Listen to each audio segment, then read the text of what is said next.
Hello my crafty friends, this is Nicole Watt, the Pixel Maven at Pixel Maven's Retreat, and welcome to another How to Wow video.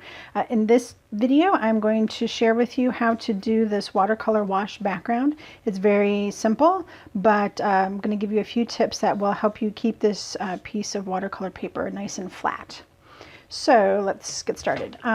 It doesn't really matter if you're using thin watercolor paper like I am today, or if you're using the thicker watercolor paper that we carry from Stampin' Up. It always likes to warp when it dries, and if you use the heat tool to dry it, that always happens. So what you need is a piece of MDF, or this is called hardboard, but it's really just like 1/8 inch MDF. So you can go to Lowe's or wherever. A lot of places will cut pieces for you. So try to find maybe a remnant or a small sheet, or split it amongst some friends and get it cut to a nice size that you can use. And then I grabbed some old washi tape that I don't particularly like, or you can use masking tape. And the key here is that you really want to mask off all four corners, or all sides. You really don't want any corners sticking out, because those will be the corners that warp no matter what you do, and then you won't be able to, it'll be really hard to stick it down and make it look nice and even. So I cover all four sides.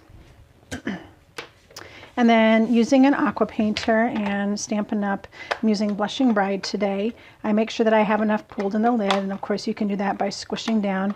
Sometimes I add in extra from my re-inker, because I know I'm going to want even more ink. And the first thing you want to do is wash with your watercolor. You could even use just a regular brush for this. I just use aqua painters because they always have water in them. And then I'm just going to swirl in my color here and start laying it down. And the reason why we start with a wash to begin with is because the ink wants to go where the water already is. And that really helps to get us a nice look. And if I wanted to, like, I could come back and dry and add in a second color. I could do all sorts of things, but say this is all I wanted to have on here. So we'll call that good. And another tip is to make sure that you're cutting your sheet larger than you intend on using, because you might rip this when you bring up your tape. I try not to, but you're also going to see a little border here. So it's going to get loud for a minute. I'm going to turn on my heat tool so I can dry this real quick. And you'll see that it will try to warp, but it won't come up, and it'll end up nice and flat. So just a minute.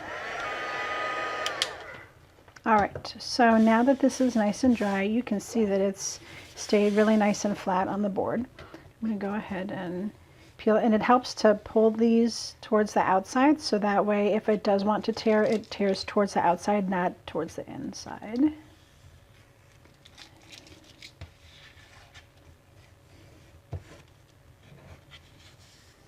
All right, and so you can see that there's a little border around here. Sometimes you want that look, so you would just go ahead and leave that. Other times you're just going to want to trim this out, or maybe even use this for some punches.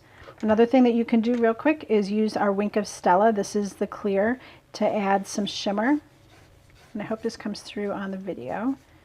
But this just adds a little bit of sheen, and you can see that you've got some understated glimmer there. All right, so that is our How to Wow for today. You can go ahead and try this in your projects this week, and I'd love to hear from you to see how it goes. Go ahead and leave a comment below, or ping me on social media. Until next time, happy crafting.